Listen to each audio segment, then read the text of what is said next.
Hi guys, and welcome back to my channel. How are you doing today? I have some new stories for you. Let's go to the first one, about OP's mother-in-law, who had the best revenge ever on her son and his affair partner he left pregnant OP for. Listen to the story to find out, and of course, to hear my insights. Enjoy the stories, and don't forget to like and subscribe. And of course, don't forget to leave a comment. My name is Emily, 26, and I have a 5-year-old son. My ex-husband, 29, cheated on me with his coworker, Bethany, 28. I was 2 months pregnant with our second child when I found out. Bethany was going to have his child. I miscarried. My ex left the house to be with her. It's been 2 years since it was born. My mother-in-law has been supportive of me and has had nothing to do with my ex or his mistress and their child, up until a few months ago. I adore my in-laws, and we're extremely close. My mother-in-law and parents are the best of friends. She loves me and her grandson more than anything. This infuriates my ex-husband's affair partner. My in-laws cut contact with them straight away. Bethany was jealous that her child would never know the love of grandparents. At least her son has a father. This brings us to the problem. Unfortunately, my mother-in-law has been very ill for a while, and so she's updated her will.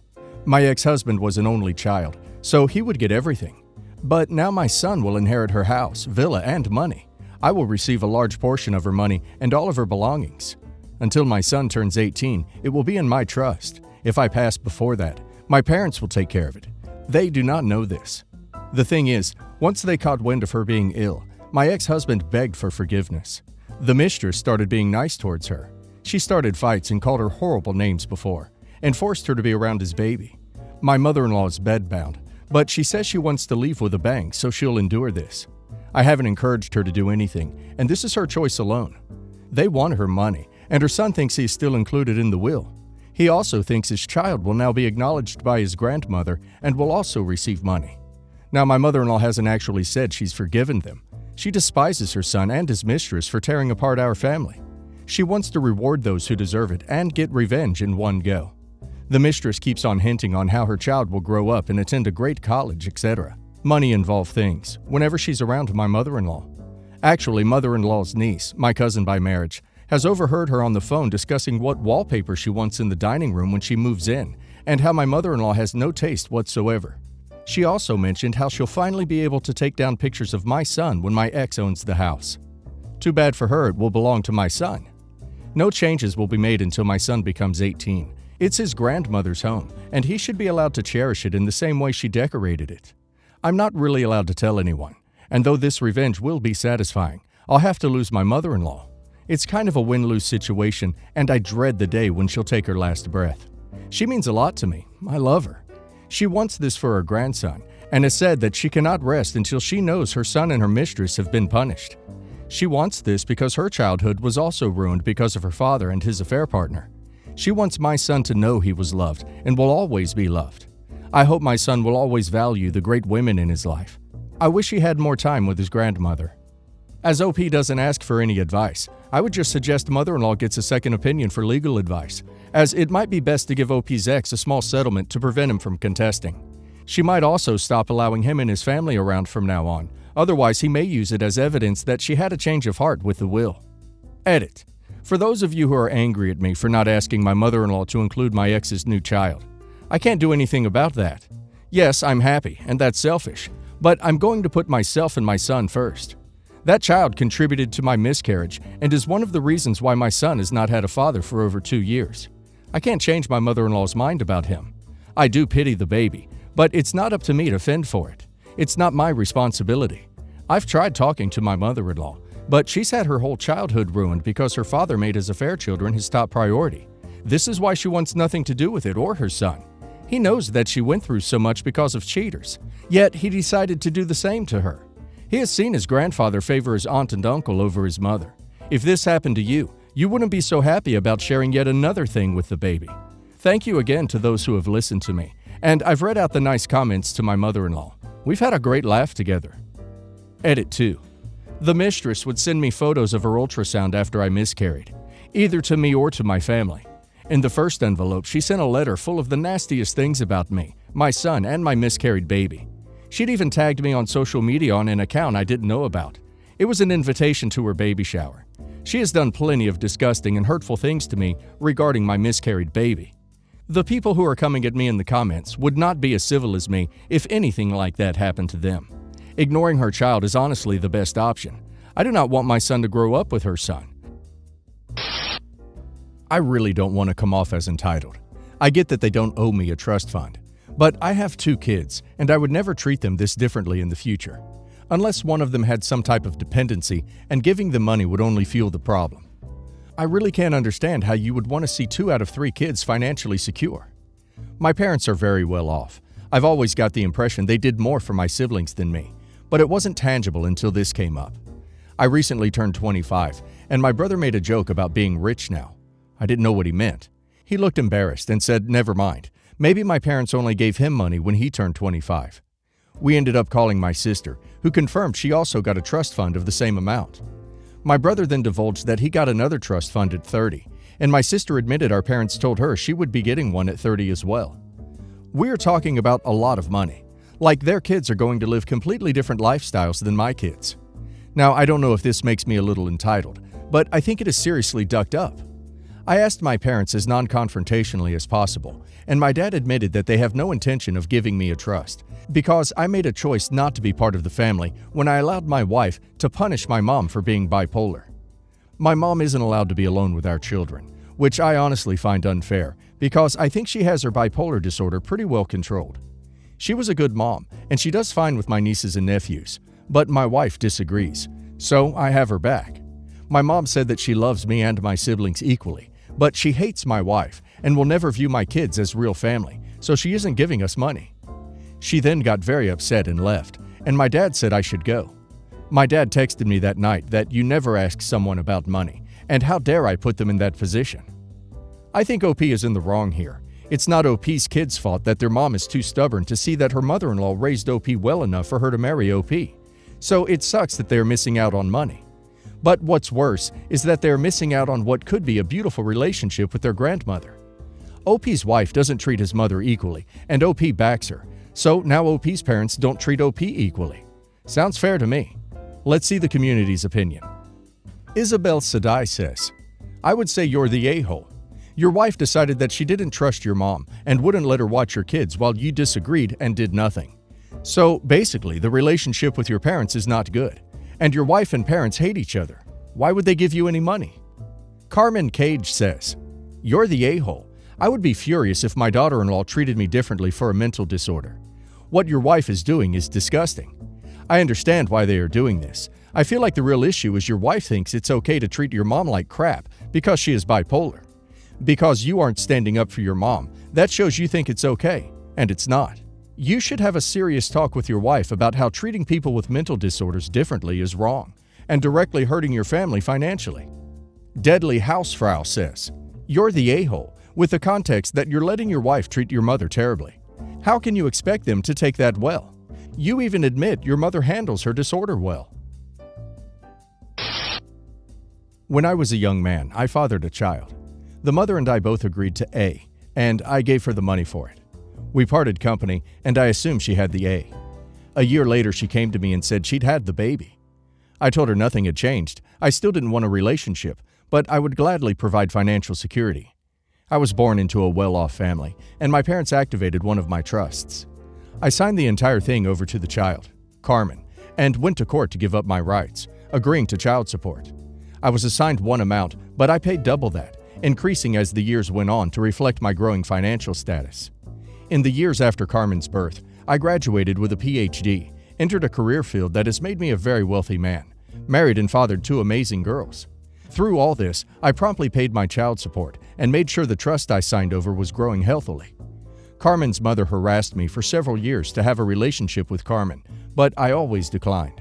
Several times she harassed my wife and daughters in an attempt to reason with me. I never wavered in my mindset. I never met Carmen.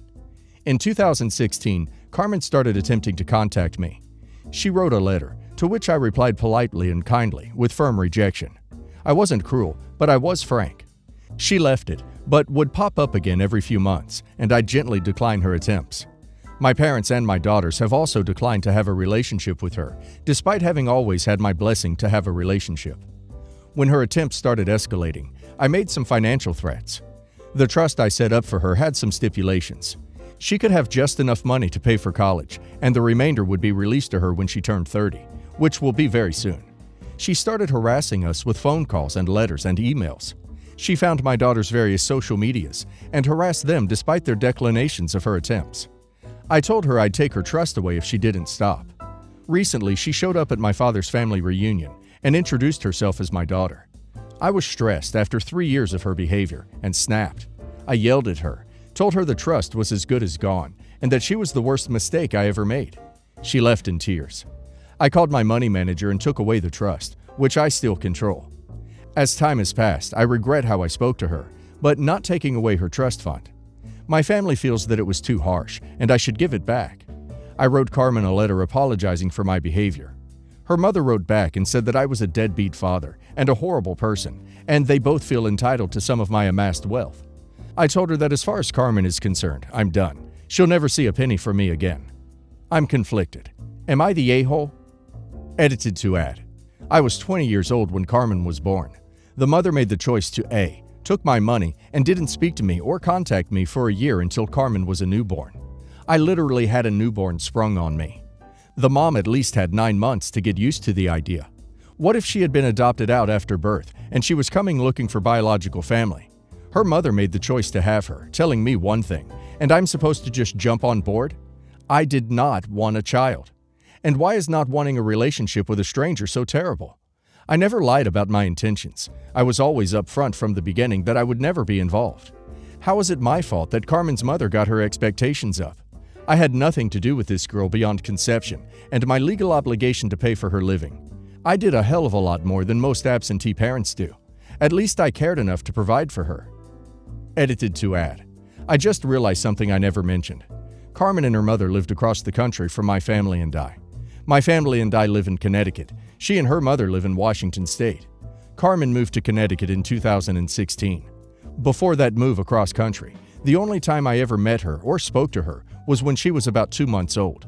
So between roughly March of 1990 and July of 2016, I never met the child or spoke to the child. The mother, however, would occasionally call my house and make demands, going so far as to call and scream at my wife. So maybe I am somewhat biased against Carmen for her mother's attitude, but what needs to be understood is I relinquished my rights. I never had any rights to Carmen after her birth, not that I ever wanted them. And considering her mother took her all the way across the country from where I was, would have made having a proper relationship very difficult.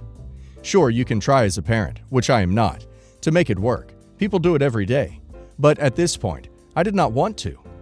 Oh, I've decided to give the trust back, but I'm turning the control of it over to someone else. I've also spoken to Carmen and have agreed to one meeting, a single meeting. I will answer any questions she may have, but that is it. That is all I'm willing to give. Frankly, my family isn't comfortable having her around, nor am I. My daughters, the ones she's been harassing, are 14 and 13. Carmen has been harassing actual children, getting on the social media pages of 2 preteen girls. When she started harassing them, my girls were 10 and 9. In my opinion, Mom has been playing the long game for more and more money. I wouldn't be surprised if she decided to keep the baby just to get money from OP, as he said his family was well off. Well, she made her bed in that case, and the one it's hurting the most is Carmen. Carmen is innocent in this situation, and I feel sorry for her. But she should have more dignity and leave OP and his family alone, as she had a clear message that they are not interested in having relationships with her. Looks like her mother didn't bring her up with teachings about morals and values. While OP could have not snapped, it's completely understandable. Let's see if the community agrees with me. Chuck the Duck 214 says, "Not the a-hole.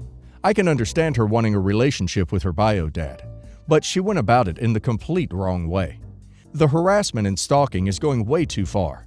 You were pretty harsh calling her the worst mistake you ever made, but like you said, she had been stressing you out for years and you apologized, so I don't think you're the a-hole here." Gone Baby Thoughts says, "Everyone sucks here. Carmen and her mother for harassing you, but also you for throwing money around like it solves all problems and then taking it back when you find out that it doesn't. Maybe if you spent more time actually speaking to them, going all the way back to that not A, things would be different now." Amara Ami says, "Not the a-hole. You were under the impression she would have an A, and suddenly you had a child. Instead of flaking, you financially support the child well into adulthood. You shouldn't be forced to have a relationship with her just because she won't take no for an answer. You also don't need to keep giving her money. My guess is she wanted in on your will and figures she has to get a relationship with you to get a piece. I have 2 sons and a daughter. I feel I have provided a great life for them. I helped them in their studies, spent time and vacations with them, and even provided monetary assistance with school, cars, etc. The goal was always for them to be independent. That said, the economy has been nicer to me than them. In March of last year, my oldest had a baby with his wife. I decided to start a trust fund for my grandbaby so that he will be provided for when he goes to college. My daughter just announced her own pregnancy in July, so I gave her an early baby shower gift by creating a trust for her baby. My younger son decided he and his wife were not going to have kids. That's fine. Personally, I think that's a good choice for him. I would love more grandbabies, but he and his wife are not the most responsible of people. Well, when I told my daughter about the trust, my son's wife started acting off. I come to find out later that both she and my son are upset about how I didn't give them a trust. But the trust isn't to my children, it's to my grandchildren. Who am I supposed to give it to? Their cats? Personally, I'm of a mind that they are acting entitled to my money. I told them absolutely not, that they were adults and could provide for themselves. That my older 2 children were taking on a financial burden, and my goal is to ease that burden off of my grandkids. They claimed I was punishing them for being responsible and trying to force them to have kids.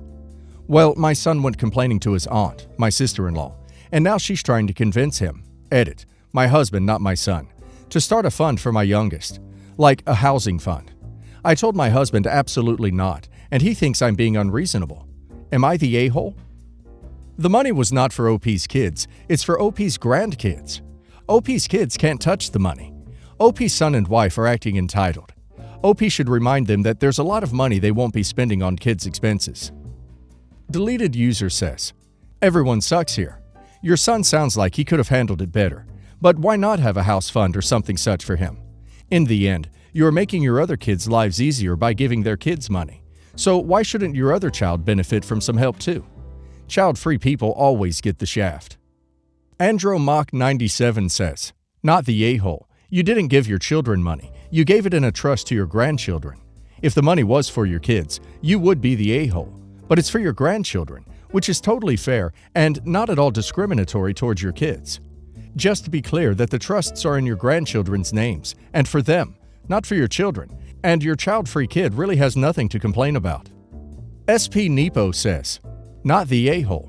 The money isn't for your kids, it's for your grandkids. They are in fact being entitled. And just so they understand that you are not trying to pressure them into having kids, you could make it clear that they're not getting any more of your money, period. I think it is probably a good decision for them not to have kids, because they seem very self-centric. I mean, when you buy birthday presents for your grandkids after all, surely they don't expect something too."